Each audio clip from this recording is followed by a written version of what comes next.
Zhan Feng is the son-in-law of a scientist named Dai Xinghua, the head of a research group that is developing a technology to desalinate seawater. Ling Feng, Dai's assistant, wants the results of this development very much, but access codes for them in possession of Zhan Feng, who receives a severe blow to the head and now remembers nothing. Ling Feng then decides to come at it from a different angle. He puts Zhan Feng up in his villa and sends his niece Shirin to him. The girl must convince the man that they are married, and gain his trust in order to get the codes.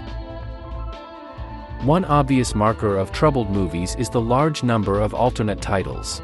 Usually this indicates that the authors of the movie did not quite understand what to do with this project and how to promote it, or perhaps they were trying to get rid of the negativity that the picture had acquired at the stage of creation.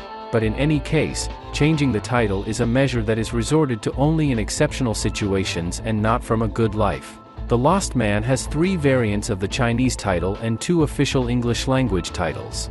In the early posters it was called Fight to the Finish, but it was finally released under the title The Lost Man. And that's really for a reason.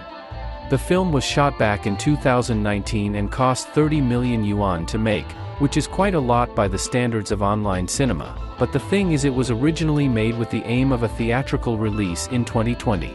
However, the coronavirus pandemic struck, theaters closed, and The Lost Man was, pun intended, lost. First, the authors abandoned their previously announced plans to make a trilogy out of this story. Then the saga with renaming began. In the end, the film reached the audience only in 2024, and it was already not a theatrical release, but the movie for streaming platforms, where it was not even released, but actually thrown out without any advertising or promo support. After watching it, however, you realize that the sum does not change from changing the places of the terms. Whenever The Lost Man would be released and no matter how much money would be invested in its promotion, the result would have remained the same.